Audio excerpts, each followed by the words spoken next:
So, good morning. Good morning.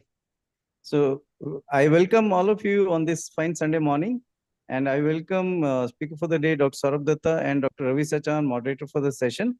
And I welcome all the delegates. I request Dr. Ravi Sachan, sir, to please introduce Dr. SOURABH DUTTA. Okay. Thank you, sir, for your kind introduction. And I'm Dr. Ravi Sachan. I'm professor at UCMS GTB Hospital, Delhi. And it is my proud privilege to introduce Professor SOURABH DUTTA, who's eminent professor and a very synonymous name in our country and abroad as far as sepsis is concerned. Whenever there is a talk of the infection, then the immediately next the name comes into the mind is Professor SOURABH DUTTA. He has done a lot of research works in sepsis or in the field of infection, is particular in neonatal sepsis, and he has been collaborating multi-center studies in our country, and I think he needs no further introduction. So I will not take much time, and over to you, Professor Saurabh. Good morning, and thank you, Dr. Ravi, for that very kind and generous introduction. And good morning to all the delegates for having joined on a Sunday morning at 9 o'clock. So what I'm going to be, trying to cover today is what a pediatrician should know about neonatal sepsis. The title does include office-based, but if one goes strictly by, office-based practice, what one can do for neonatal sepsis is somewhat limited. So I'm going to broaden my scope and includes a little bit about non-office based practice as well. So yeah. So what is exactly the crux of the problem? The crux of the problem is that you all know that signs and symptoms of neonatal sepsis are too ubiquitous. They are non-specific, overlap with a whole lot of other neonatal diseases. There is no ideal test, as you will soon realize, for a culture negative suspected sepsis group. If your culture is positive, then well and good, but there is no real ideal test for a culture negative sepsis group to differentiate it from its differential diagnosis. The third problem nowadays is that higher generation antibiotics are all too easily available, especially in India. The trouble is that the risk of mortality in untreated sepsis is too high, so pediatricians don't want to take a chance. And a result of the mix of these four problems is that there's rising antimicrobial resistance. So what are the statistics of neonatal sepsis? In a nutshell, globally, they are mind-boggling, and in India, they are terrifying. Sadly, neonatal sepsis is considered so commonplace, such an ordinary disease, that many physicians develop an ostrich-like attitude about the statistics of neonatal sepsis. They become immune to the statistics. It no longer seems to bother anybody. And still others develop a sense of fatalism that, no matter what we do, things are only going to get worse and antimicrobial resistance is only going to keep increasing. So in my talk, what I'm going to cover is a little bit about some definitions, the magnitude of the problem and antimicrobial resistance, the risk factors, the clinical signs, the laboratory tests, and antibiotic treatment for sepsis. So a little bit about definitions, which I'm sure you're all familiar with, but just so that we are all on the same page. So definite sepsis is a clinical syndrome of the signs associated with sepsis, along with the growth of bacteria from one or more sterile body sites. Usually it's the blood, but it also could be CSF, urine, and so on. Probable sepsis is clinical features suggestive of sepsis with sterile cultures and usually with supportive tests, such as some inflammatory biomarkers, CSF or urine analysis, or chest X-ray, on the basis of which we diagnose probable sepsis. So possible sepsis is when there are only clinical features suggestive of sepsis or maybe risk factors for early onset sepsis, but it's not supported by any laboratory tests or cultures. And this is a group in which we actively need to look for alternative diagnosis. Again, you're all familiar with the terms early and late onset, but just to recap, so early onset sepsis onset is within 72 hours of life. In high-income countries, almost all the early onset sepsis is vertically transmitted from the mother. However, in low and middle income countries, it's been well recognized now for several decades that early onset sepsis is a mix of vertically transmitted and horizontally transmitted from the hospital environment. And because 72 hours is not a watertight compartment. There are some which are vertically transmitted, which could also present slightly beyond 72 hours. Some authorities believe that the onset should be extended to 7 days of life. There is a difference between high-income and low-income countries, which I'll be elaborating in a little more detail later. So in high-income countries, most of the early onset sepsis was group B streptococcus. Now the incidence is declining. Second most common is E. coli, and after that come cons, listeria, and other gram-negative bugs. Ever since intrapartum antibiotic prophylaxis for maternal group B streptococcus colonization was started, the rates of early onset sepsis overall have been declining, particularly that due to GBS. And because of E. coli has been steadily increasing. In low and middle income countries, for forever, it has been the causative organisms have been Klebsiella pneumoniae, E. coli. Acinetobacter has emerged its head as a cause of early onset sepsis in recent years. Other causes are Pseudomonas and Staph aureus. And there has been no real decline in the rates of early onset sepsis as far as we know over the years. Late onset sepsis, beyond 72 hours, invariably from the hospital or home environment. In high-income countries, it's mostly due to coagulase-negative staphylococcus in the setting of a central line or a PIC line having been put. And the remainder in high-income countries is Staphylococcus aureus, E. coli, Klebsiella, Enterococcus. In LMIC, it's again the same mix of organisms which causes early onset sepsis that also causes late onset. So what really is the magnitude of the problem? So here are some numbers which, so population-based clinical sepsis, just clinically diagnosed sepsis in India, hugely varies because, as you can imagine, different people have different ways of clinically diagnosing sepsis. So a systematic review published in 2018 said it varied anywhere between 5 to 170 per 1,000 live births. Hospital-based culture-positive sepsis in India, on an average, is 16 per 1,000 live births. That means 1.6% of all live births in India, Indian hospitals have culture-based positive sepsis. As many as 1/3 of the culture-based sepsis die. In rural community-based areas, it was until recently very difficult to get data based on culture-positive sepsis. But in 2017, Dr. Panigrahi, as a follow-up of his study on probiotics, published a data on culture-positive sepsis in a rural community, and it is 4 per 1,000 live births. So that's the only, hard data that we have. In hospitals, I mean, we have shown it in PGI that about 9% of all cases of sepsis have proven meningitis. That means either culture or gram stain or PCR. Proven meningitis occurs in 9% cases. There are very high rates of multi-drug resistant sepsis, especially related to Acinetobacter in India, and I'll come to that in a little more detail shortly. This was a study published in 2018 in the Lancet.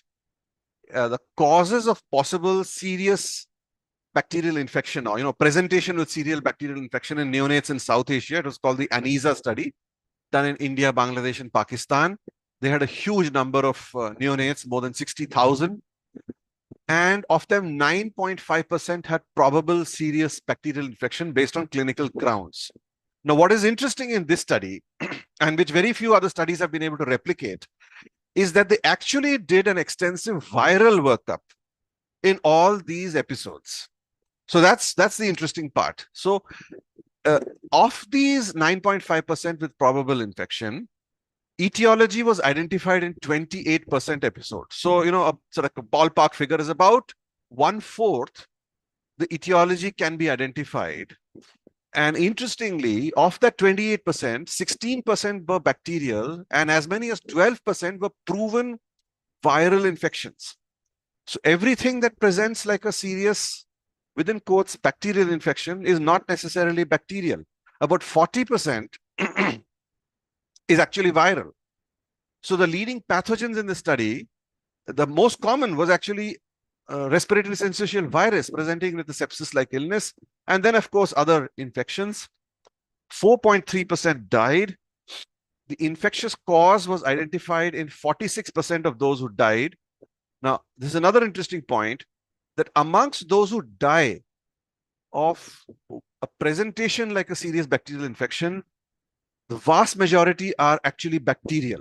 Very few who have a viral etiology actually die. Only 4% died.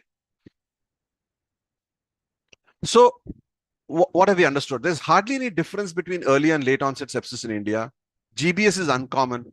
Acinetobacter is common. And viruses are an important cause of probable serious bacterial infection.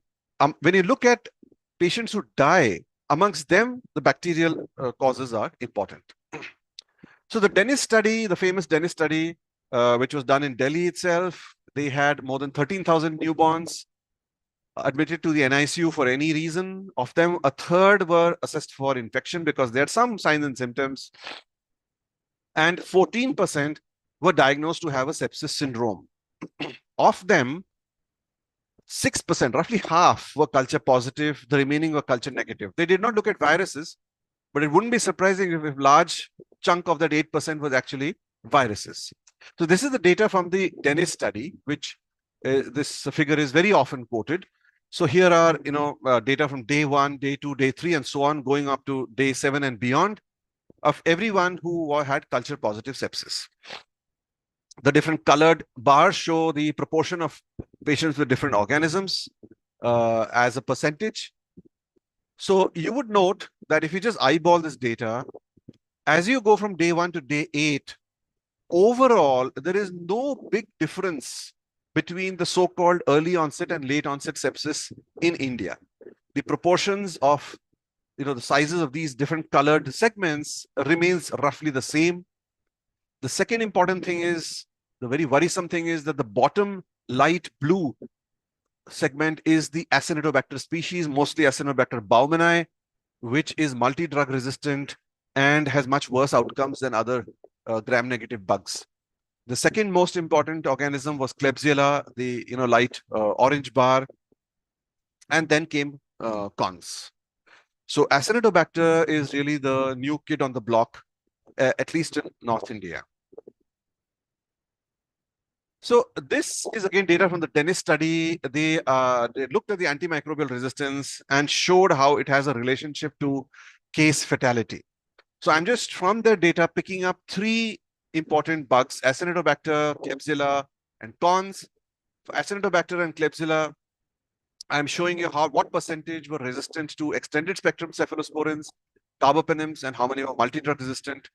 As you can see, that there was Acinetobacter, there was a very high incidence of multi-drug resistant sepsis. 82% were multi-drug resistant. In Klebsiella, about half, 54% were multi-drug resistant. Cons, 61% were methicillin resistant. And fortunately, none were vancomycin resistant. And the same was the case with Staphylococcus aureus. None were vancomycin resistant. Now let's look at what is the case fatality rate, the CFR, amongst those who were resistant versus those who were sensitive pathogens. So you can see that with Acinetobacter across the board, there is a slightly higher increased mortality rate amongst those infected with resistant pathogens. So it actually affects mortality. It's not just something that increases cost, that you have to give a higher generation antibiotic. Patients die when they're more often when they're infected with resistant pathogens. Similarly with Klebsiella, there is, overall a slightly higher increased mortality.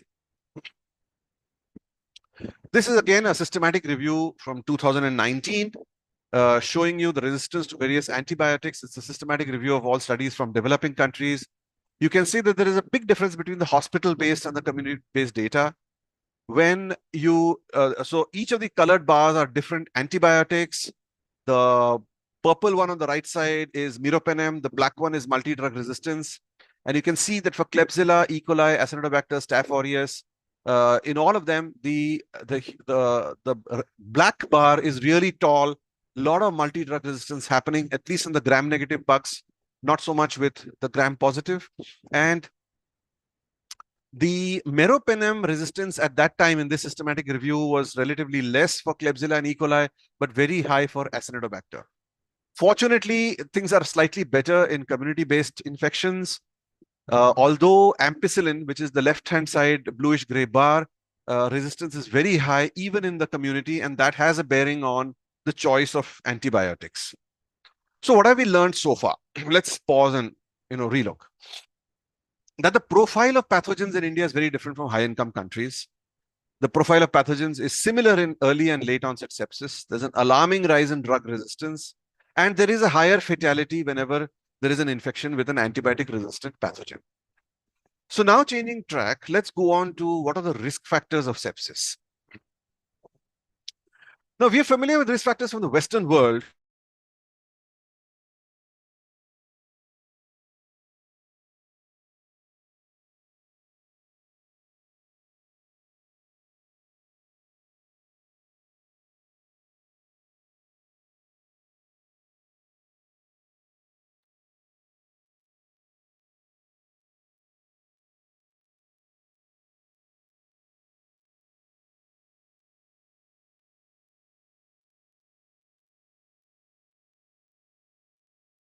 Hello, Sushil ji.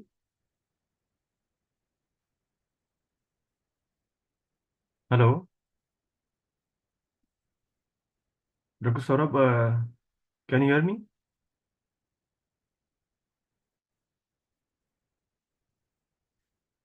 I'm sorry, I think there is some technical glitches there, and I think sir has lost the connection.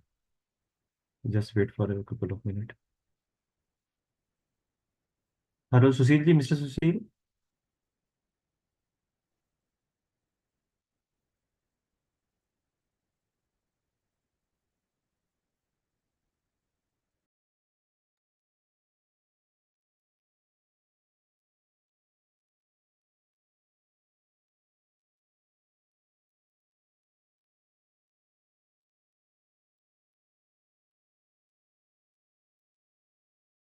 Sir is just joining. He has got some technical failure. There's in power failure.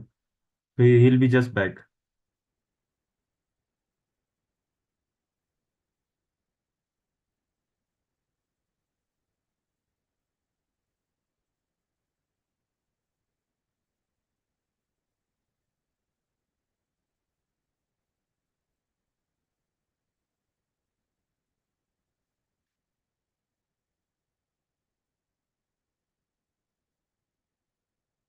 Mean, Meanwhile, I request all the participants and attendees here to post your queries, whatever you feel in day-to-day practices, as far as neonatal sepsis is concerned, or the neonate visiting in your office practices. So I think this is a very good topic to discuss here.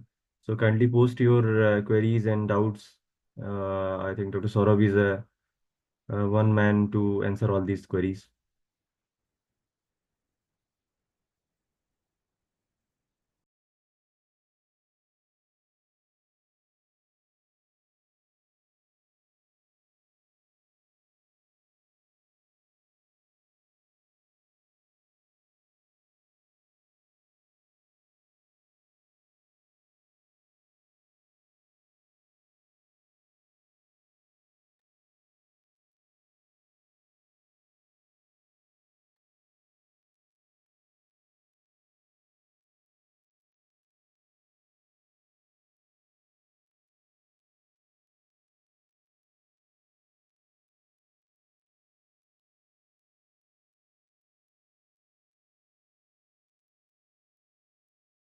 I request all the attendees to please note down your queries, or you can post your queries as many as possible.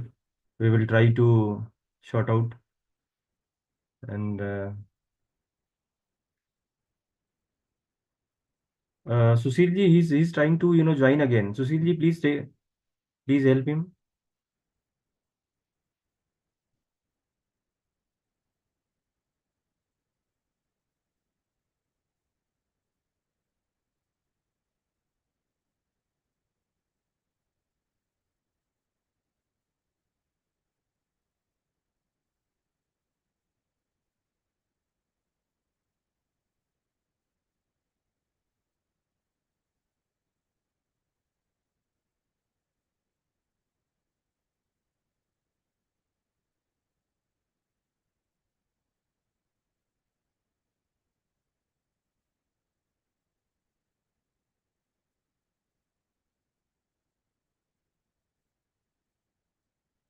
Hello, Sushil ji. Sushil ji.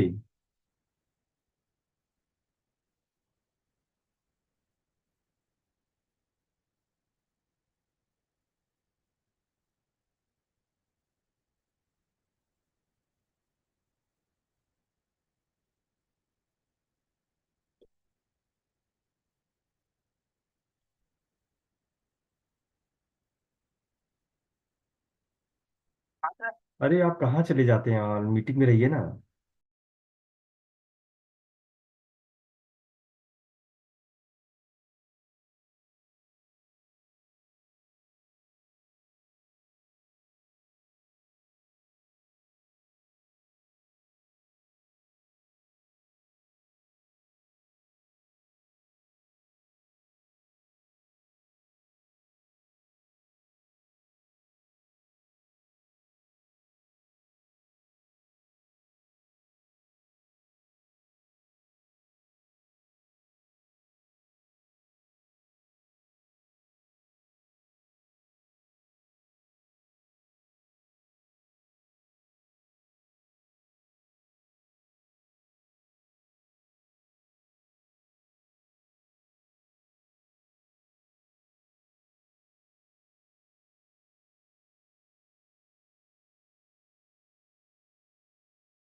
Just wait for a few seconds. I'm so sorry for these technical glitches. So I'm in touch with Professor Saurav. He's just trying to log in through the different laptop and different devices. So, so just wait for a few seconds more.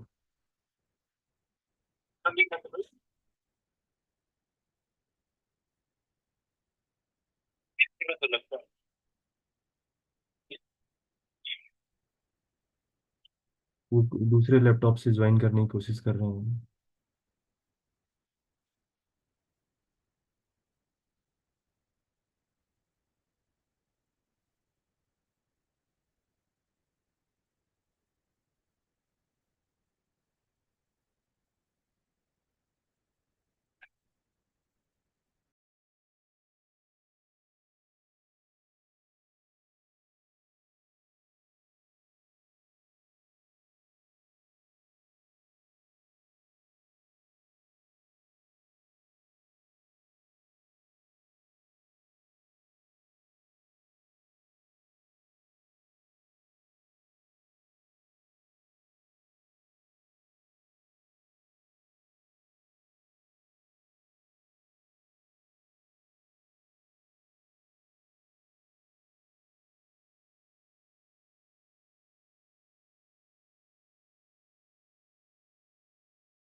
Hello. Am I visible and audible? Hello. Yes, yes, yes, yes, sir. You are visible and audible. Please go ahead, Okay, sir. okay. I'm extremely sorry for this interruption. There was an unexpected power failure in my office. I'm doing it from my office, and it took some time for them to sort it out at the back end. So we were talking about risk factors for sepsis in India, and they are a little different than the risk factors that are commonly reported from the Western world. And we just go over it because there's been some recent data on this. So this is a study from the Lancet in 2013, where the overall risk factors, not only were the usual suspects all there, prolonged rupture of membranes, prolonged labor, multiple PV, chorioamnionitis, and so on,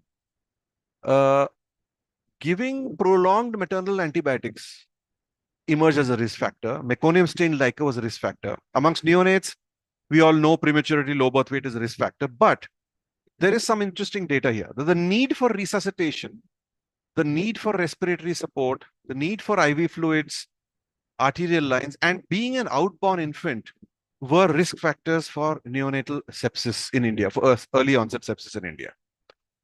This was a meta-analysis of risk factors of all studies on early onset sepsis in India. There were 15 studies which were published by Murthy et al. In 2019. And they found the following risk factors. Firstly, male sex was an important risk factor. Being an outborn neonate, coming to a hospital was a very important risk factor. And this keeps coming up again and again in studies from India. The need for ventilation, which is not such a big thing in the Western world, is a very important risk factor in India. Prematurity and prolonged rupture of membranes, of course, are important risk factors. So this is unlike advanced countries where GBS colonization, premature rupture of membranes in preterm infants, chorioamnionitis are very important risk factors. In India, we seem to be finding a somewhat different set of factors. These were the risk factors from that Delhi study, the Dennis study in Delhi, and I got these courtesy Dr. Jiva Shankar. I don't know whether these have actually been published or not, but he gave it from their raw data. So the risk factors that they found were low birth weight, which is understandable, less than 3 antenatal checkups. Vaginal deliveries had a slightly higher risk than cesareans, probably because cesareans, get exposed to a dose or two of antibiotics. Meconium stained LICA, and again, very importantly, CPAP and IMV. The moment a kid is getting CPAP, it doesn't matter what the indication is. Indication may not necessarily be pneumonia, but it becomes a risk factor for sepsis.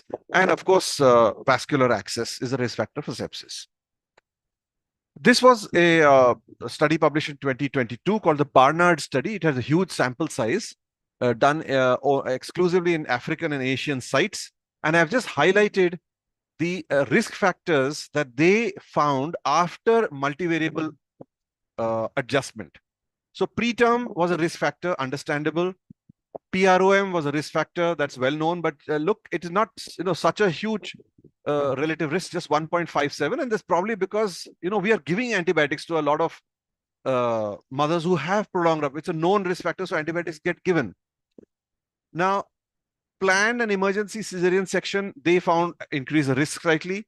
Perinatal asphyxia was an important risk factor in their study, with almost 3 times the increased risk of early onset sepsis. And on the right side is basically a diagram showing that the number of beds in the ward had a bearing on the risk of neonatal sepsis if the baby was with the mother. And therefore, they concluded that overcrowding, this number of beds was an index of overcrowding. That was an important risk factor. So to sum up, in LMIC countries, preterm, PROM, asphyxia, being outborn, being ventilated, and being in an overcrowded ward are all risk factors for developing sepsis. So then what have we learned from these last few slides?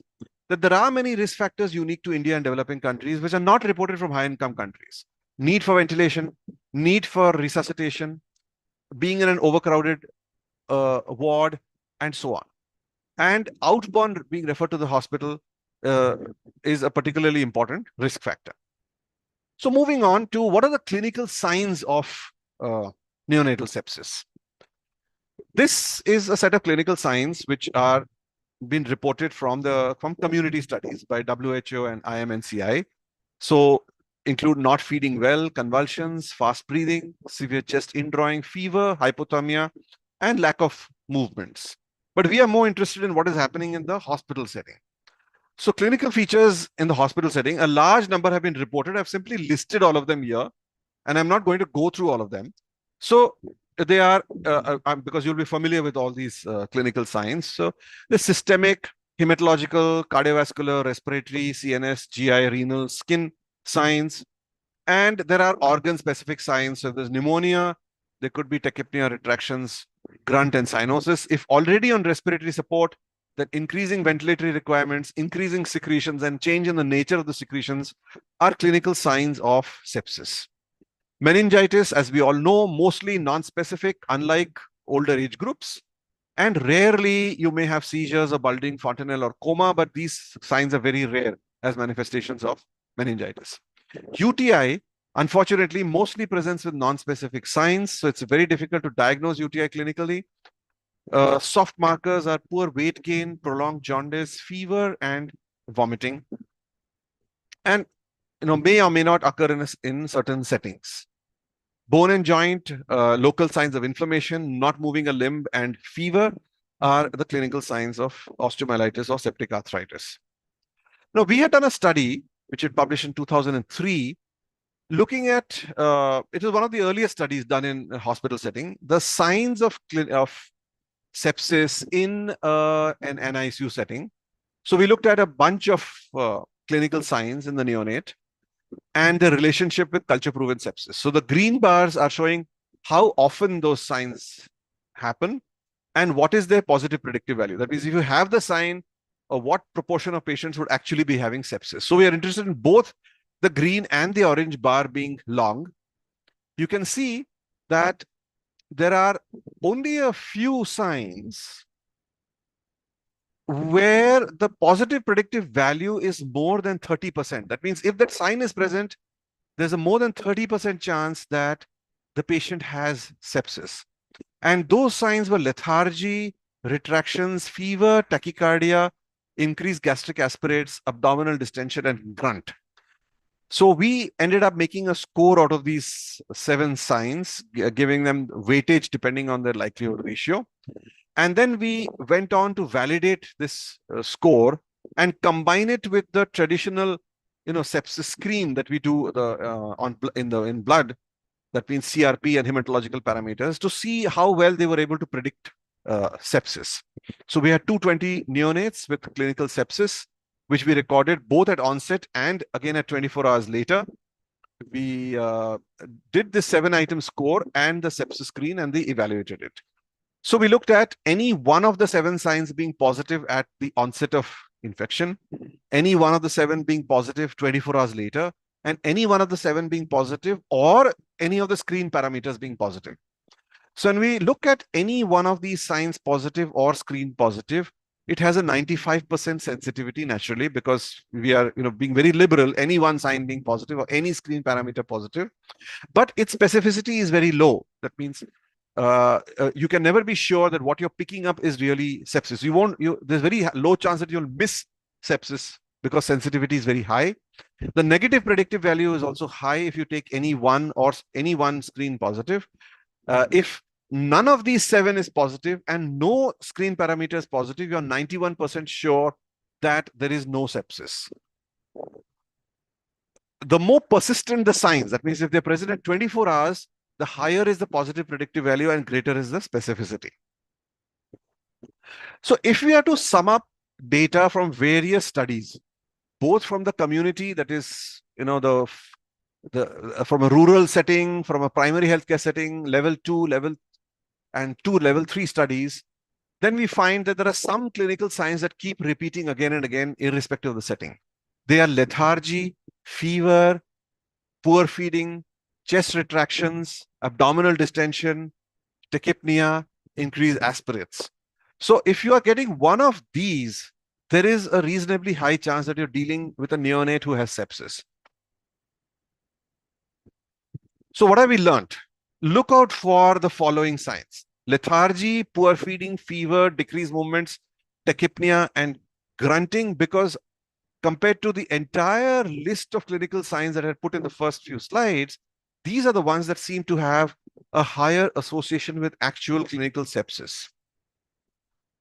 From clinical diagnosis, let us move on to lab diagnosis, which is always a tricky thing. So the commonly available laboratory tests are as follows: C-reactive protein, various hematological parameters that include the total leukocyte count, absolute neutrophil count, immature to total ratio of neutrophils, micro-ESR, various combinations of CRP and hematological parameters, which used to be called the sepsis screen. That term is getting used less and less often these days.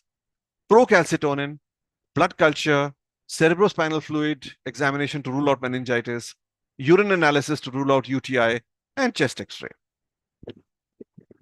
So regarding the cutoff values for various parameters, for CRP, 10 milligrams per liter has been a commonly used cutoff. But, and here is the word of caution, based on a study that we had done in our unit and was published in 2015, where we took absolutely healthy term neonates with no problems at all, who were only being sampled for jaundice, we found that a large proportion of neonates exceeded this value of 10 milligrams per liter in the first few days of life.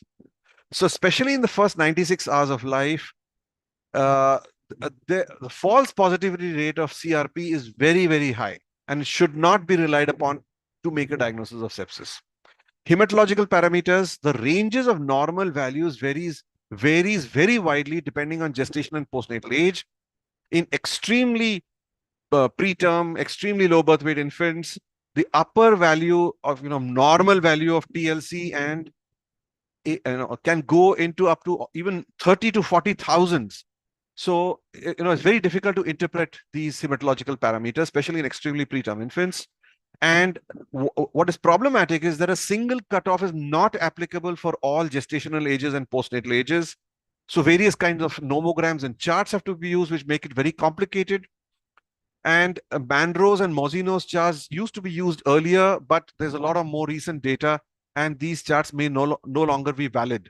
So you have to use data which has been mentioned here at the bottom, Schnutz, Christensen's data on TLC and ANC. But are these of any good at all, these hematological parameters? Let's see. Here is a meta-analysis of CRP for late onset sepsis. It was a landmark meta-analysis published in 2020, where they took a large number of studies which had more than 2,000 neonates cumulatively. And a sobering fact is that the median specificity of CRP for late onset sepsis was only a very modest 74%. And at this median specificity, the sensitivity is only 62%. So it is not a great test for either ruling in or ruling out sepsis. And there was serious inconsistency between studies. From a clinical point of view, let's see. If you have 1,000 infants with suspected sepsis being tested, assuming around 20% will truly have sepsis, because that's the kind of ballpark figure we are getting from India. Most of the studies among suspected sepsis, approximately 15 to maximum 20% have sepsis. So among 1,000, 200 will actually be having sepsis. But the true positives out of these 200 would be only 124, 62%. The false negatives would be as many as 76. That means you're missing out 76 out of every 200 that you're suspecting. The true negatives will be 592. That means those who do not have sepsis. We are correctly picking up 592, but the false positives are as many as 208 amongst the remainder. That means 800 infants who do not have sepsis. So CRP is not a brilliant test. It's just that it's easily available, so we keep doing it. Moving on to procalcitonin, studies show that it performs slightly better than CRP for bacterial sepsis, but there is no huge difference. It's not something remarkable. Sensitivity of 90% and specificity of 88% in one particular meta-analysis. Now, in head-to-head comparison with CRP, PCT has a slightly higher sensitivity and specificity in the cord blood and for LONS.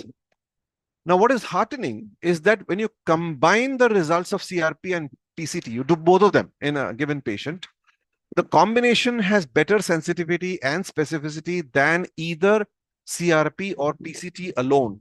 So if the patient can afford it and you're confused what the child has, you don't have time to waste doing first CRP then PCT. It is better to do both and take the results in combination. The commonly used cutoff value for procalcitonin is 0.5 nanograms per liter. Regarding blood culture, there are certain caveats. You have to take full aseptic precautions because it is very prone to contamination.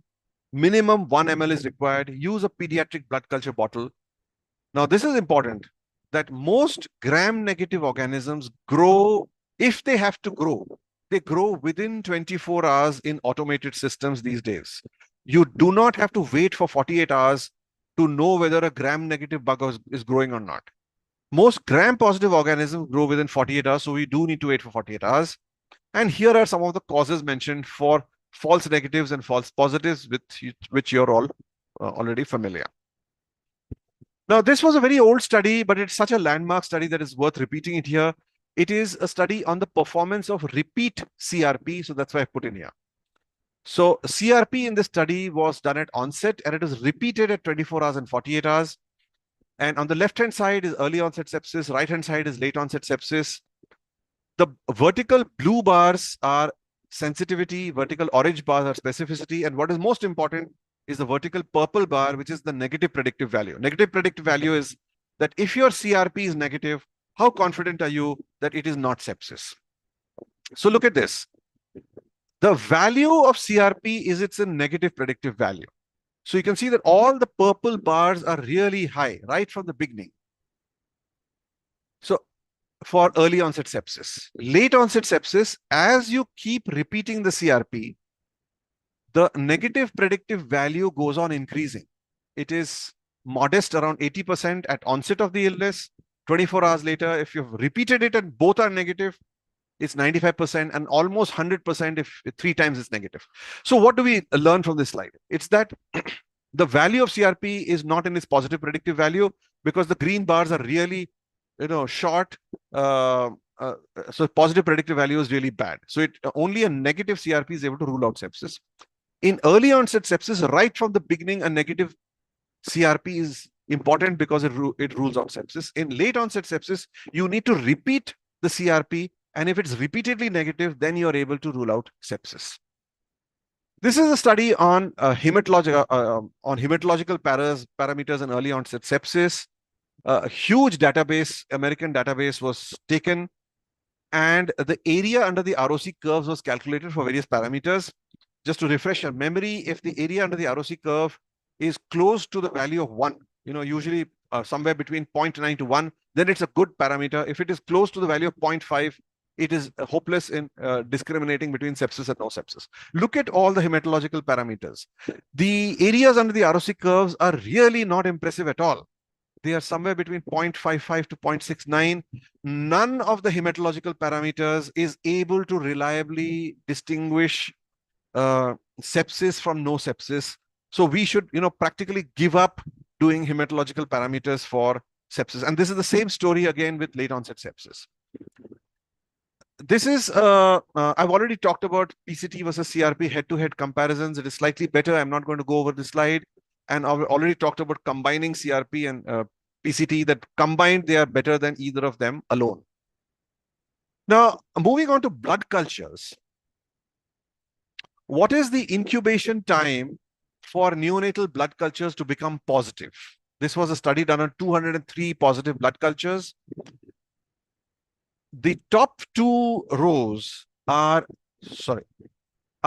late onset sepsis. The bottom 2 are early onset sepsis. You can see that the contaminants tend to start growing later than the true sepsis.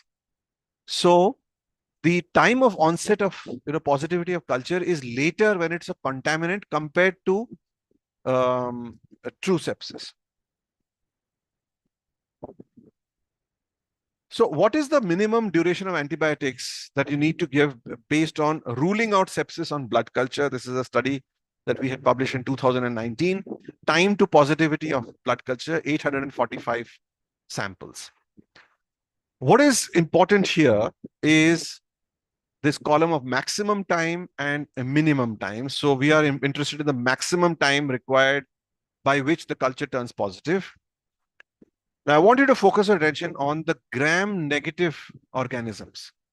Gram-negative organisms, the maximum time they take to grow on blood culture is about a median of about 26 hours, not more than that. So you can take a decision to stop antibiotics for gram-negative organisms within about 26 hours.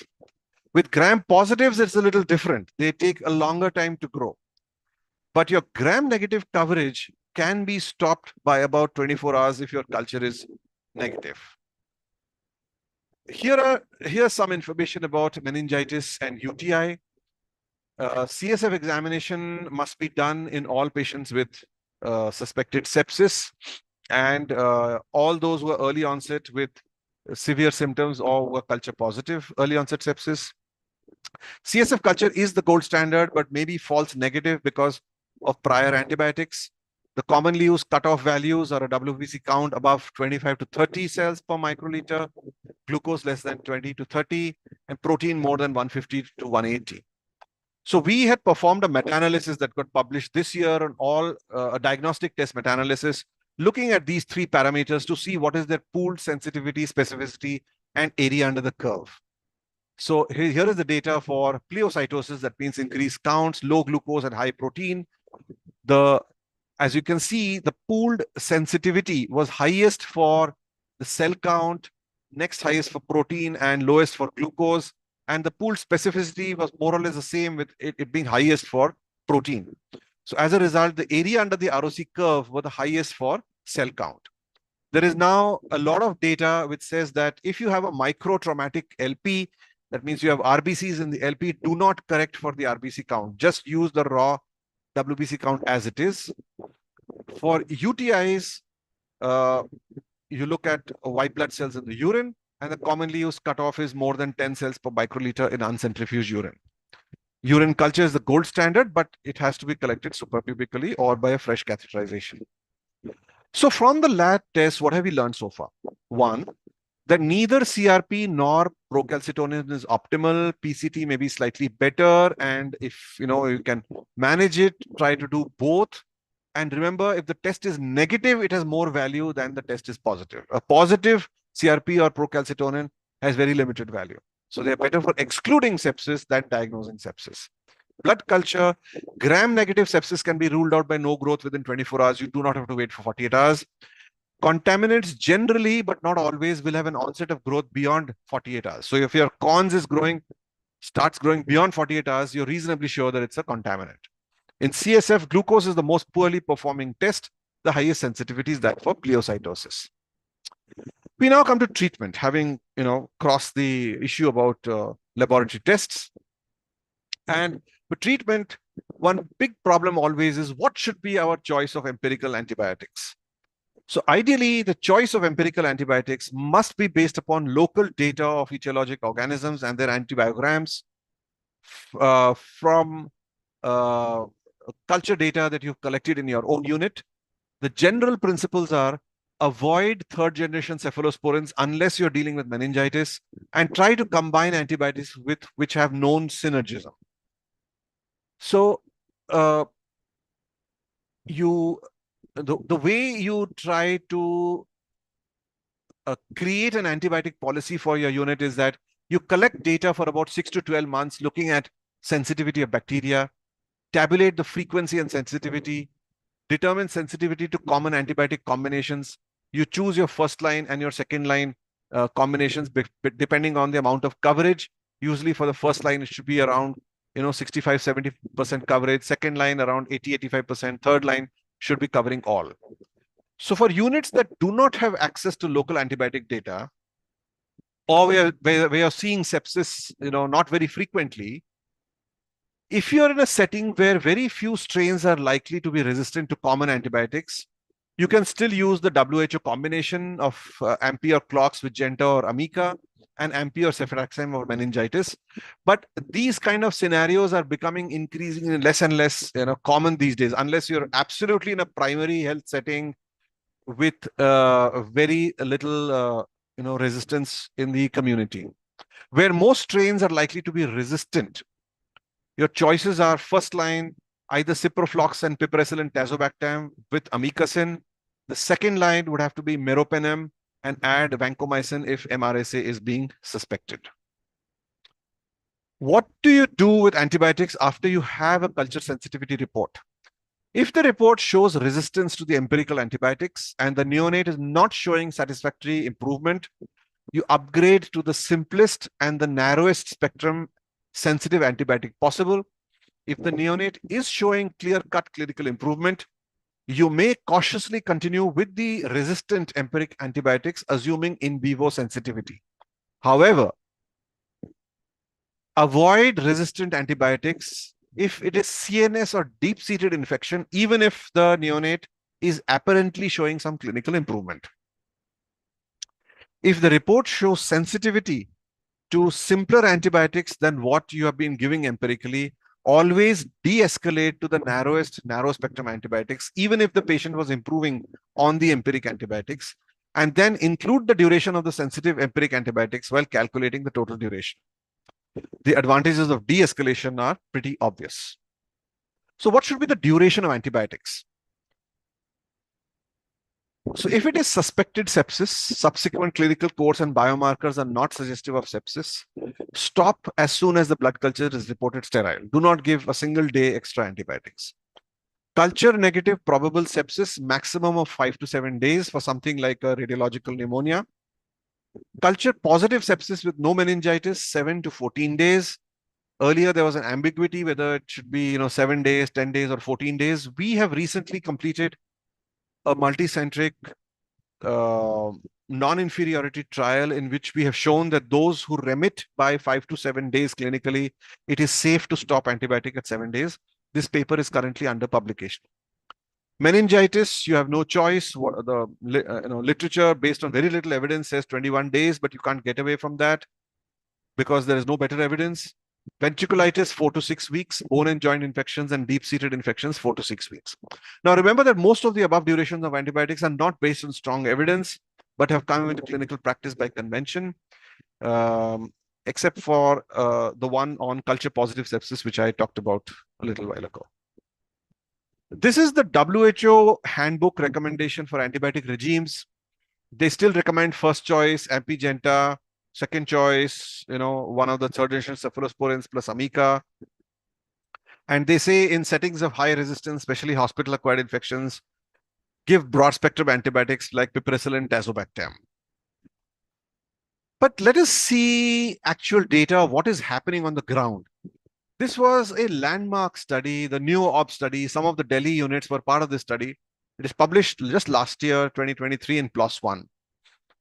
What they did was, they described what antibiotics are actually being used in developing countries as initial antibiotic therapy.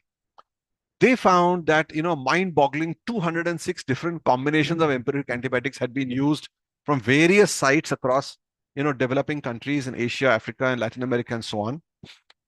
So these are the 5 categories of antibiotics that WHO recognizes. So the access category are the simplest antibiotics on which there is, really not so much of restriction. Then you have low watch, medium watch, and high watch, which are increasingly higher generation antibiotics for which we have to be increasingly cautious about using. And reserve antibiotics are those, which should be kept only for exceptional circumstances, should not just be used routinely. Now, what is, again, a little matter of concern, and that's because we are in this vicious trap of dealing with multi-drug resistant infections, is that there's a very high proportion of usage of medium watch and high watch antibiotics in developing countries. So out here in this graph, the light orange, the dark orange, and the red are the medium, high watch, and reserve antibiotics. And you can see that the combination of these 3, the light orange, dark orange, and some of the red bars constitute the majority of antibiotics used. There's hardly any site which uses the access and the low watch antibiotics as the preferred antibiotics.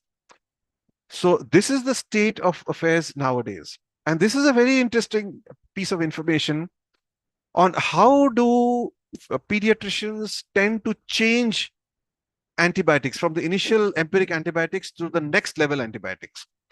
So on the left-hand side are the types of antibiotics they started off with. On the right-hand side are the antibiotics they ended up with when they changed it antibiotics. So I want you to focus on just this part of the slide because these are the changes.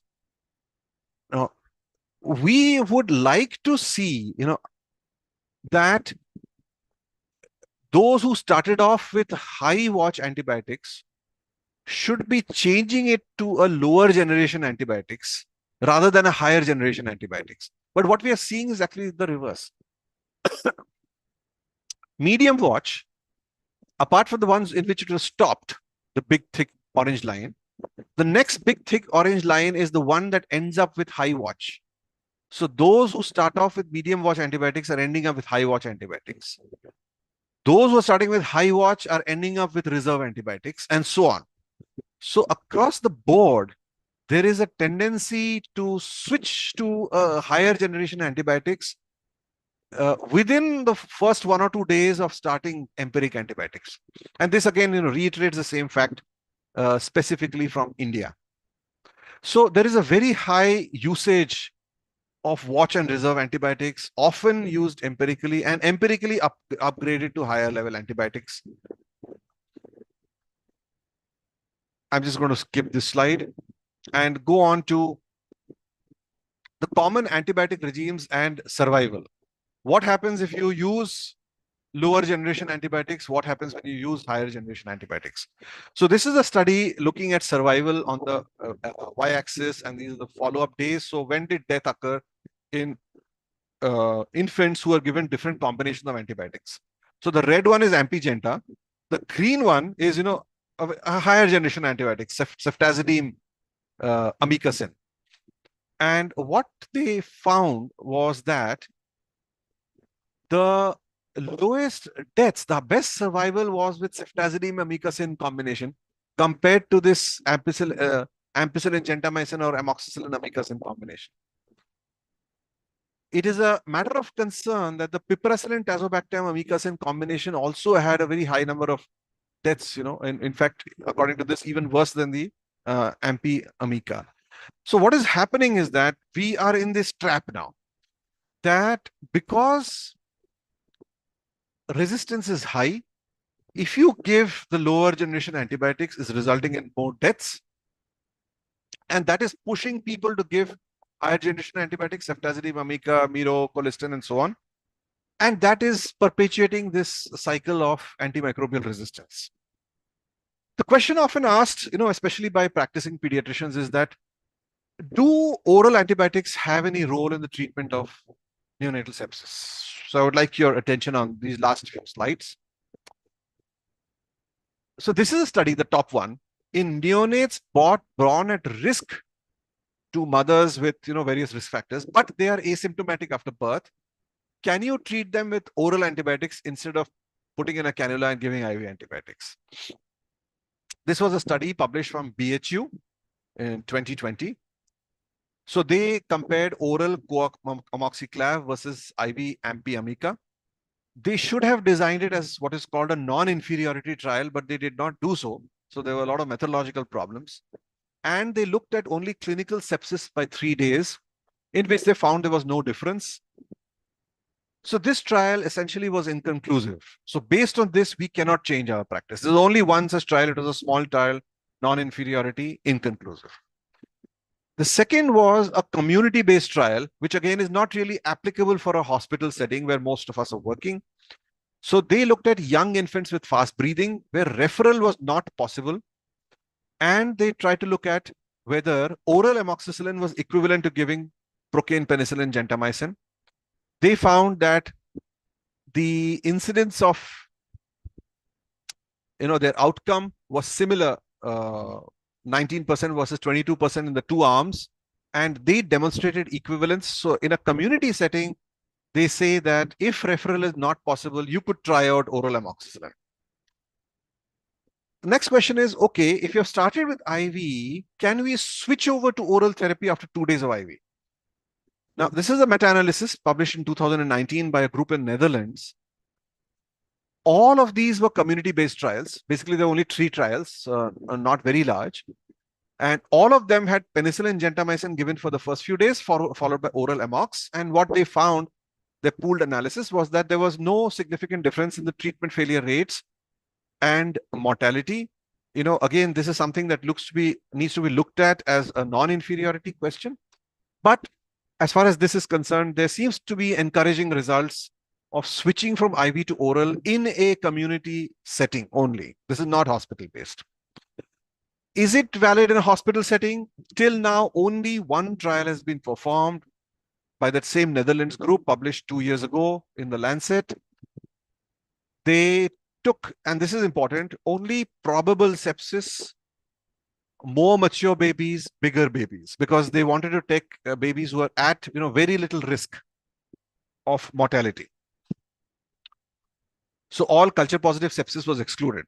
So the intervention was IV antibiotics followed by oral coamoxiclav after 48 hours and comparison giving IV throughout. The outcome was clinical relapse. Remember, against clinical relapse, not definite relapse within 28 days. So there are some issues. Fortunately, they had a pre-specified non-inferiority margin of 3%. When they actually did the study, there was very little relapse in both the arms, only 1 out of 250 patients in the switch arm versus 1 out of 250 in the completely IV arm. There was no risk difference, and the upper bound of their confidence interval was less than the non-inferiority margin of 3%. So they claim that if you have a near-term baby with probable sepsis, who you think, however, has sepsis, you could switch over after 2 days. But this is the only trial of this kind, and you have to watch this space whether more data becomes available. We cannot change our practice just based on just one trial with these many patients. So there are at the end of the day simple measures that can be adopted to for improving diagnosis. Send at least 1 ml blood in blood culture. If you have a central line, try to send 2 blood cultures from 2 different sites. Use negative PCT or CRP, especially twice, to avoid starting antibiotics. Do not use positive CRP or PCT to start antibiotics unless the values are very high. Choose the right antibiotic, ideally based on the local profile and based on organ localization. De-escalate or stop antibiotics as early as possible. If you have a negative blood culture, if you're targeting only gram-negative bugs, you can do it at 24 hours. Empiric short durations of antibiotics, or you can serially do biomarkers till they turn negative and stop antibiotics, and review the need for continuation of antibiotics on a daily basis to stop this scourge of antimicrobial resistance. So on that note, having covered a lot of ground as far as the magnitude of the problem, the risk factors, the clinical features, the laboratory features, and antibiotic treatment, I will stop my talk and we'll be happy to take any questions. So as far as antibiotics are concerned, I've already covered all these things, which I'm not going to go over again regarding antibiotics. And I will stop here to take any questions. Thank you. Thank you so much, Dr. Saurabh, for such an elaborate and very comprehensive talk. And then I think you have enlightened us and on every aspects of neonatal sepsis is concerned. So I think it is very esteemed opportunity and for our members to have some of the queries, to sort out. I think you are the best person to take up the question, and probably you will going to suggest some solution for that. So, Dr. Saurabh, thank you so much. As far as office practice is concerned for a common pediatrician, as you already said, because there is a area is very gray area is concerned as far as presentation sepsis is concerned. So, if any pediatrician is looking at the OPD practices, and if he's found to be a baby has got a non-specific signs of sepsis, or let's say for that matter, the baby has got some pustules or the pus discharging. So in that particular cases, because some of the questions are related with that only. So how would you like to advise them to go for the oral straight away with the oral antibiotics, or they need to do in a blood culture in the office-based practices? So what the message would you like to give for them? No, I think if it's just a handful of pustules, which you sometimes see, in the neck region, in skin folds, then your local application of antibiotics should be good enough. Okay. So, a Bactroban, or any other local antibiotic which covers gram-positive organisms should be good enough. It is only when you have extensive pustules, and of course, it's difficult to, sort of give a definition for that. But if you have extensive pustules, or if you have any evidence of, say, omphalitis, where you need to give systemic therapy, that means you need to start off with, oral antibiotics which have adequate gram-positive covers. So coamoxiclav would be something which you can give, or cephalexin. And you will be looking out for systemic features. So if there's any lethargy, poor feeding, fever, respiratory signs, those 7 or 8 signs that I was reiterating, then you have to go one step, forward, and send off blood culture, some sepsis workup, and you probably need to admit such a child. It cannot be, handled on an outpatient basis. Okay. Yeah. Yeah, thank you so much, Dr. Saurabh. So one of the attendees had asked, what is the significance of dropping platelet count in the sepsis level? How they are Yeah. Yeah, the thing is that dropping platelet counts is a slightly late feature of sepsis. It has been found that by the time platelets have dropped, already a lot of your other parameters have got deranged. Your PCT, CRP, etc. would have all got deranged by the time platelets drop. So we cannot rely on platelets dropping to screen for sepsis, because we need something that gets deranged very soon as sepsis starts. The second point is that persistent thrombocytopenia, if it's going on and on despite treatment, may be a marker of fungal sepsis. So if you have given antibiotics for about a week, the platelets are still not improving, then that could be a marker for fungal sepsis. There are a few organisms which have this peculiar propensity to cause a very severe thrombocytopenia. Klebsiella pneumonia is one of them.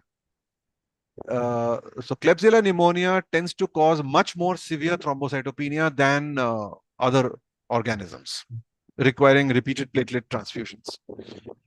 And of course, if you're having thrombocytopenia, which is persistent first few days, usually in the setting of gram-negative sepsis, it may be in a setting of DIC. So it's quite possible that your coagulogram may also be deranged, and you need to do a coagulogram and fix that as well. Thank you, thank you. If there is a persistent thrombocytopenia, then the fungal workup need to be done. Yeah. For the LBW babies and those who are prolonged admissions. The next question is by Dr. Yasmin. She's saying, in a rural setup, the hospital where only blood culture facility is available, and can we wait for the report to come to and to decide about the referring the baby for the lumbar puncture to the higher center? Generally, in our place, blood culture reports, it takes around 5 to 7 days to come. What is going to happen is, if you're going to wait till then, your culture is CSF culture is definitely going to be false negative. I mean, that's for sure. Whether the other CSF parameters are going to get affected or not by waiting for 5 to 7 days, the good news is that till about 96 hours, it has been shown that cell count, glucose, and protein really do not get altered. So yes, you can till about 96 hours, defer your lumbar puncture, and you will still get reasonably reliable cell count, protein, and glucose results. After 96 hours, your cell count starts becoming gradually unreliable, because the cell count would drop and you will miss cases of meningitis if you defer a lumbar puncture. Your glucose and protein abnormality may persist, in fact, in some cases for weeks to completely normalize. So, but you can't rely only on glucose and protein. I've already mentioned that glucose is a particularly unreliable test. In fact, none of the three are very great tests, but glucose is particularly unreliable. So I would say that by day 4, at the very least, one should try and do one's lumbar puncture. Beyond that, don't assume that if the culture is sterile, then that's a reliable result, because it's most likely false negative. Try and do it, if the latest by the 5th day, to get some idea about the reliable cell count. But try not to defer it longer than that. Okay, thank you, Dr. Saurabh. So definitely we cannot wait for a prolonged period to do an CSF analysis to rule out the meningitis. It should be done as early as possible. Okay. So, next question is by Dr. Rajesh Sharma. The role of teicoplanin in neonate? Well, I mean, if you have a gram-positive, MRSA sepsis, you can use teicoplanin as an alternative to vancomycin. I mean, vancomycin is your first drug of choice. Vancomycin and teicoplanin tend to have the same sensitivity pattern because they have similar modes of action. Linezolid, on the other hand, has a slightly different mechanism of action on MRSA. So if it is sensitive to vancomycin, you can assume it is sensitive to teicoplanin, but you cannot assume that it is sensitive to linezolid. You have to have, laboratory data on that. Yeah. Okay. So I think we should take a help of microbiologist as far as sensitivity pattern is concerned. Sorry, what is the question? As far as third line antibiotic is concerned, or the higher grade of antibiotic is concerned, I think we should take the microbiologist opinion. Definitely. I mean, without any doubt. In fact, in PGI, we have a weekly clinical microbiology pharmacology round. So all patients who are on antibiotics are presented in a combined round every week.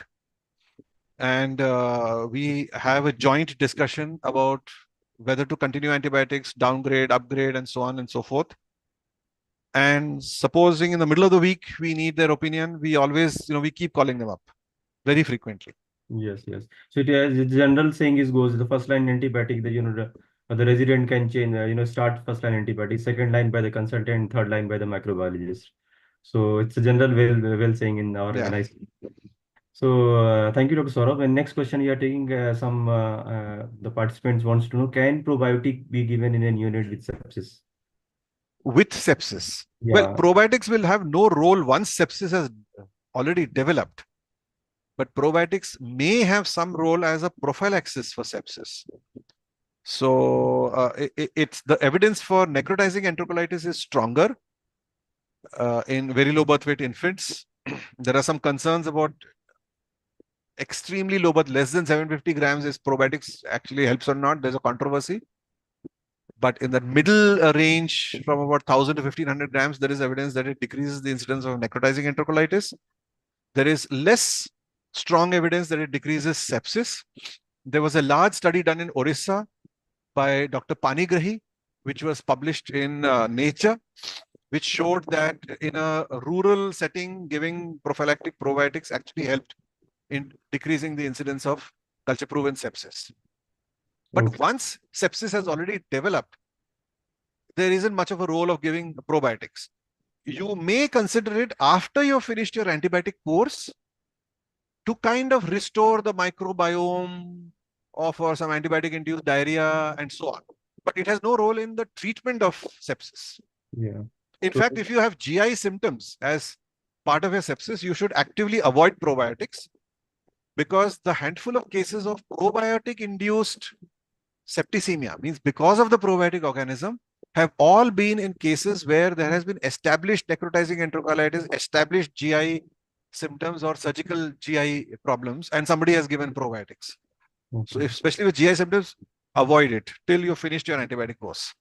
Yeah, thank you. As far as the probiotic is concerned, I think more studies, more high-powered studies, robust studies are required to, to see the benefit of probiotics in neonatal sepsis. The next question is by again Dr. Rajesh. The first choice of antibiotic in empirical treatment of neonatal sepsis. What would be the first choice of neonatal sepsis in antibiotic? I think it is as per the local. So first thing is you have to go by your local data. If you don't have any local data, then your choices are something like piperacillin tazobactam plus amikacin or ciprofloxacin plus amikacin. Try to avoid using third generation cephalosporin plus amikacin because it causes rapid increase in fungal sepsis in the unit. So that's one thing that should be avoided. It should be reserved for CNS infections. Yes, yes, of course. I fully agree, Dr. Saurabh. So next is what what are the sepsis mimics and the fungal prophylaxis? Is there any indication for starting clinically? Dr. Sudhakar wants to know that. Sorry, I think there are two questions in that, right? One is Yeah. indication for prophylactic.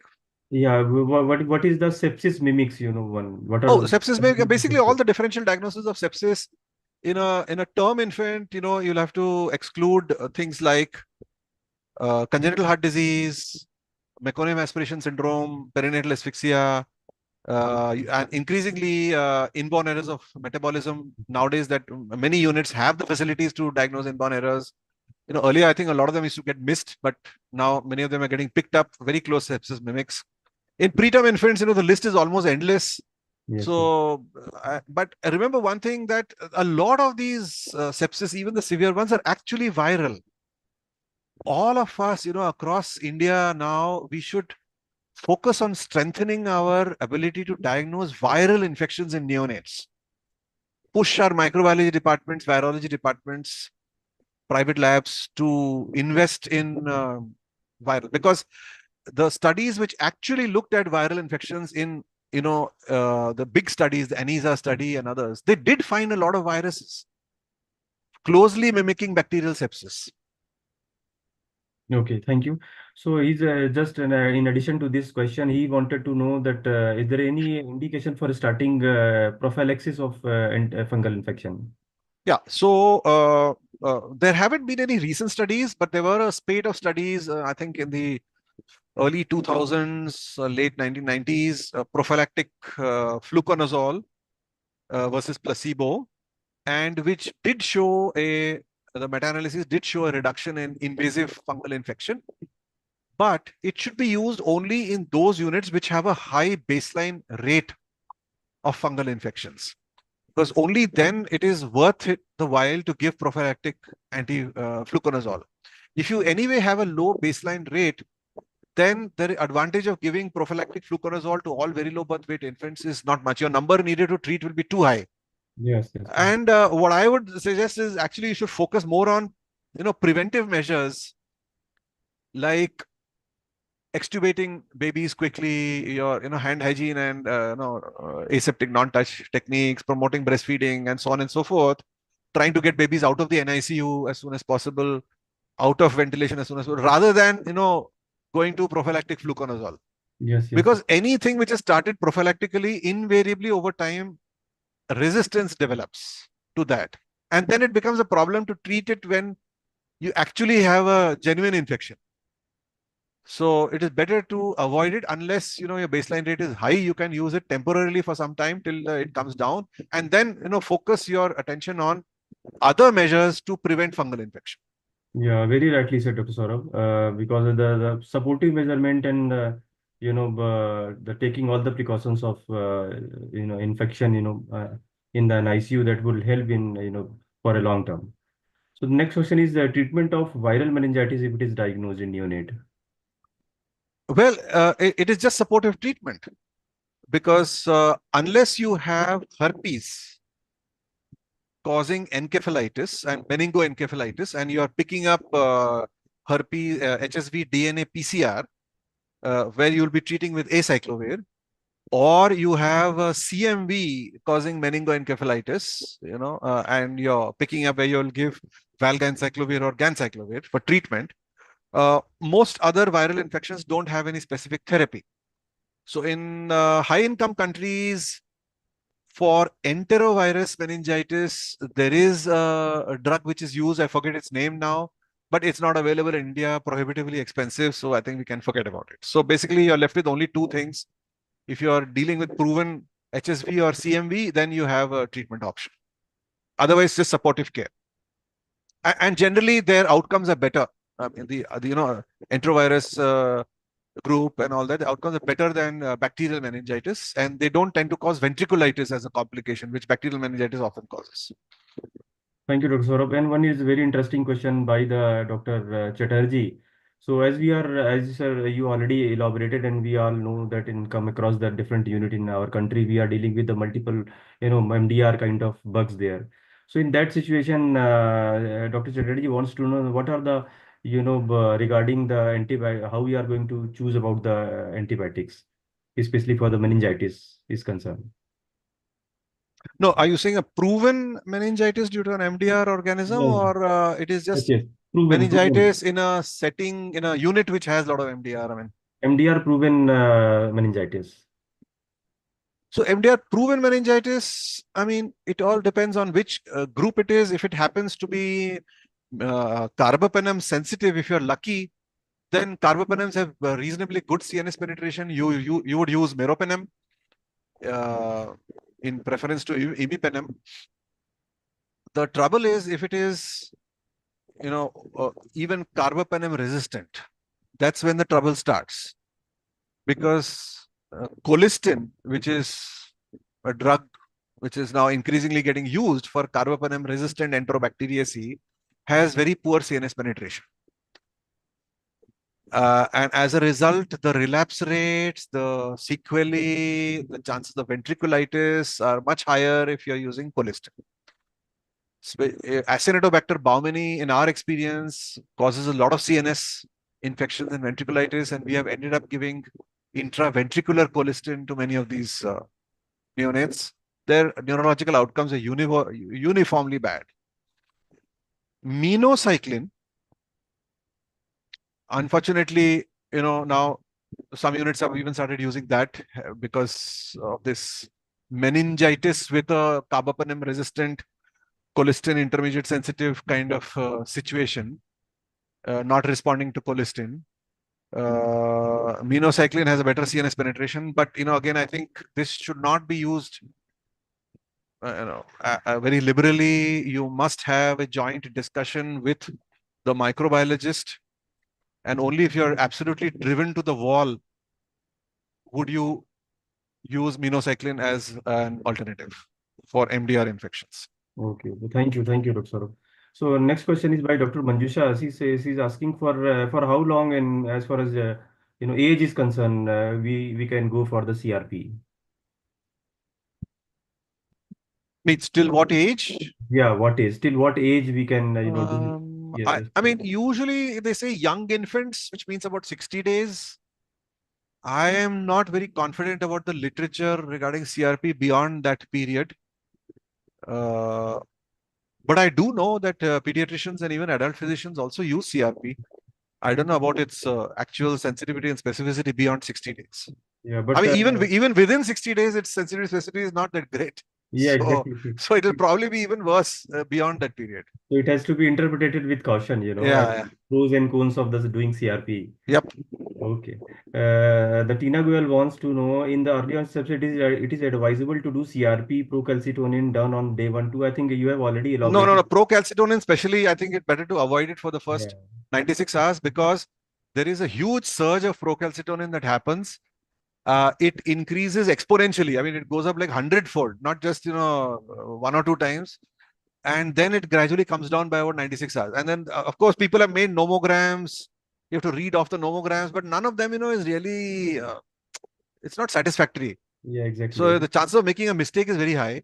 Yeah. CRP also has a physiological rise, by the way, because the very process of birth causes some stress and some inflammatory response. So there is a little surge, not as much as procalcitonin, over the first 24 hours, and then it comes down by about 96 hours, which is why I told you that in our study, we had shown that in the first 96 hours, term infants, a large number actually crossed 10 milligrams per liter CRP. Perfectly normal babies. Nothing happened. One of them actually had a CRP of 52. Yeah. 52 CRP, term baby, healthy, no risk factors. We followed up for 1 month. Nothing happened to the baby. Absolutely normal. Of course. So, so because CRP has got, I think there are a lot many causes for the non-inflammatory causes. Yeah, it's too non-specific. Yes. So its value is only if it's negative, not if it's positive. Exactly. Reiterating, for the 100th time. Yeah, definitely an isolated, interpretation of CRP should not be, taken into the consideration. Yes. Yeah, the next question is by the Akash Patil. The microtraumatic LP, how much RBCs can be considered as a normal? No, if it is microtraumatic, that means it is not visibly traumatic. It's not blood tinged, right? You discover the RBCs only on microscopy. do not correct for the RBCs regardless of what is the RBC count. So there are several guidelines which now state this. The problem is when you use one of those formulas that 500 is to 1, 750 is to 1, or observed versus expected formulas, which are there in textbooks for correcting for RBC, you lose sensitivity. The sensitivity of your white blood cell count decreases while specificity increases. In meningitis, you want a test which is sensitive rather than specific because you don't want to miss out on any case of meningitis. So don't correct. If it is frankly blood tinged, you're in trouble because then, formula, no formula, whatever you do, you can never arrive at a reliable WBC count. It is then better to wait for 24 to 48 hours and then repeat a lama puncture to get a proper result. Okay. Of course, you can always send it for protein, glucose, and culture. Even if it's slightly blood tinged, it doesn't prevent you from doing that. Glucose and protein don't get affected to the same magnitude as much as cell count does, but your cell count becomes unreliable if it is frankly blood tinged. Yes, definitely. So I think you wait for the next 48 hours and then you repeat a CSF analysis. Yes. A very interesting question, Dr. SOURABH. Its name is anonymous, but the question is very interesting. Dr. SOURABH, how we are going to say whether if the blood culture comes out to be positive, and how we are going to differentiate whether it is the contaminants or it is an actual sepsis. Yeah. Most of the time, this dilemma we face in our clinical practices. Yeah. So if the onset, that means the start of the growth is beyond 48 hours or later, you should suspect that it's a contaminant.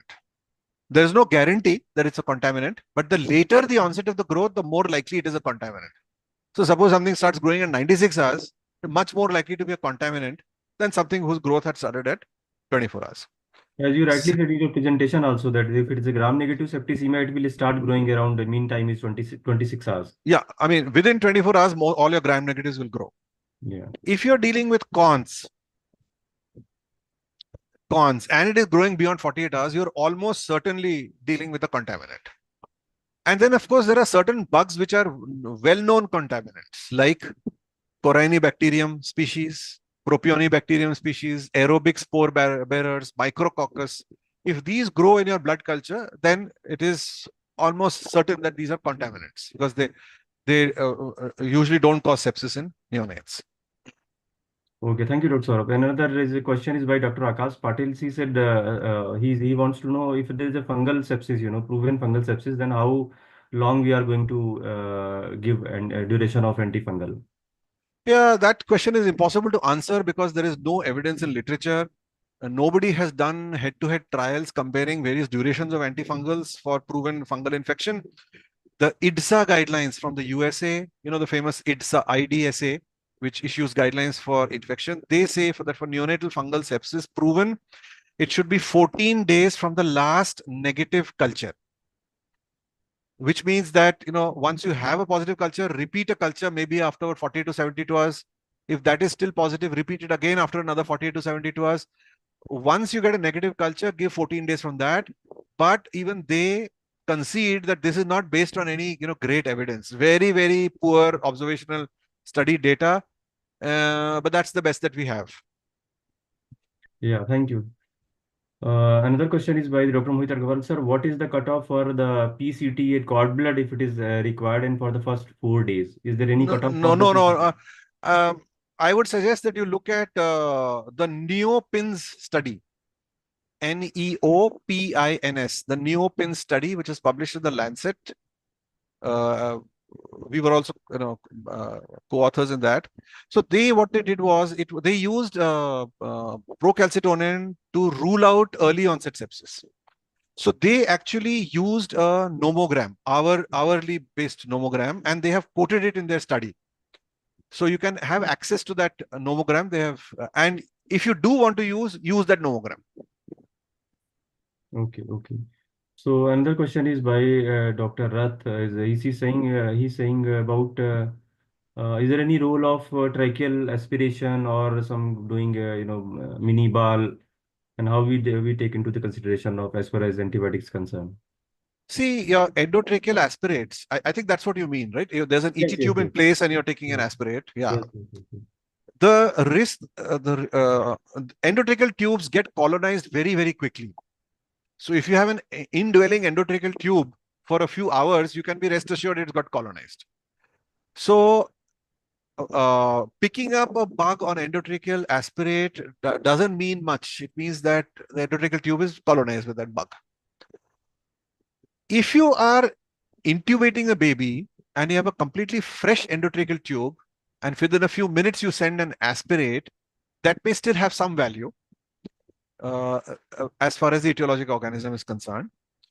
Now, it is of importance, the endotracheal aspirate, only in the following situation: that you have a pneumonia, you're treating that pneumonia, and the pneumonia has now worsened and you want to change antibiotics.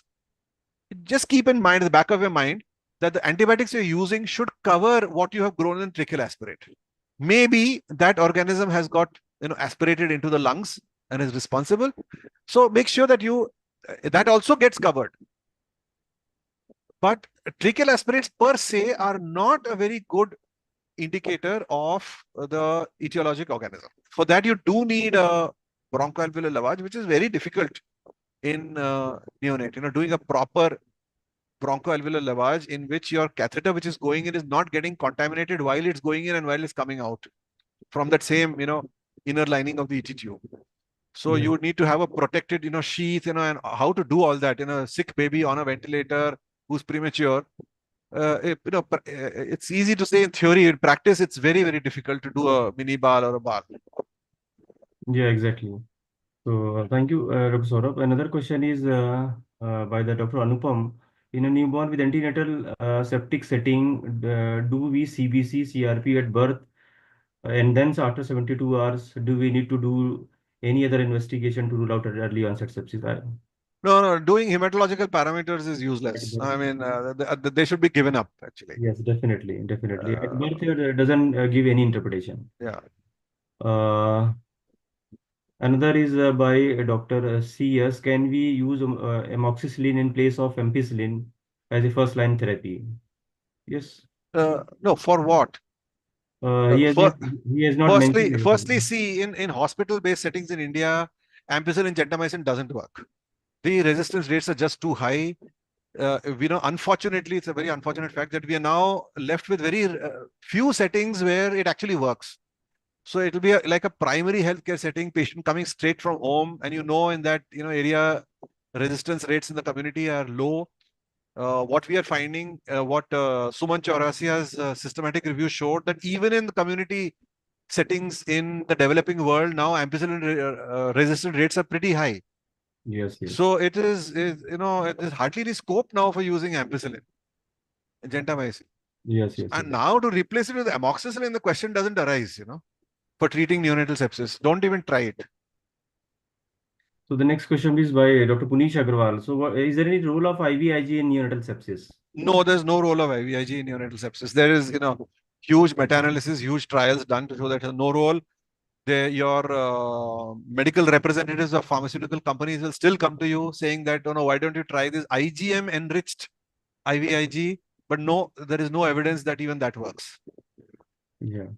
So next question is by Dr. Neelam, and she's saying, in persistent thrombocytopenia, is it best to start antifungal on a symptomatic neonate with sepsis setting, dye handling, or giving mouth to mouth, CPR is concerned? I think probably she means what? I couldn't understand the last part of the question. If the question is that if there is persistent thrombocytopenia in a baby who's already being treated with sepsis, should you be starting empirical antifungal therapy? Yes, yes, yes. I'm not very comfortable with that. Yes. Because I think I would still send a culture fungal workup, means do a suprapubic tap, look for fungal hyphae, do an ultrasound, look at the kidneys, look at the liver spleen for any telltale evidence of fungus. Yeah. Even if I do start empirically, I would want to stop it if everything else comes negative. Okay, okay. See, the modern automated blood culture systems grow fungus as well as they grow bacteria. There's no problem. They're equally good at growing fungi. So you don't need any special bacterial culture medium like Saborod's medium and all that to send a fungal culture. Right? So if your Bactec or Bactalert or something like that comes sterile for fungus, it means that fungus is not growing. Yeah. So I think Dr. Saurabh, thank you so much for elaborating all the questions, such elaborating presentation followed by I tried to take out all sort of the question which are mixed, and some of the question we have not taken deliberately because probably some in other way they have already been covered and with your talks. And I again thank you all our attendees who have taken out and join our presentation. And again, I would like to thank Dr. Saurabh, Professor Saurabh, for such an enlightening presentation. And I will request Dr. Pankaj, are you there? Thank you, Dr. Ravi. I also thoroughly enjoyed it and was very nice to interact with the delegates in the question and answer session. Never expected there'll be so many questions, but Yeah, it was I have very probably interesting. taken Yeah. 70%, 80% of Oh, okay. it's still there, but I think they have somehow or other way it has been already been covered by your talk. Okay. Yeah. So I thank you from IEP Delhi for joining all this Sunday morning. Thank you Thank so you much. very much. Thank you. Thank you so much. Thanks a lot. Yeah. Thank you.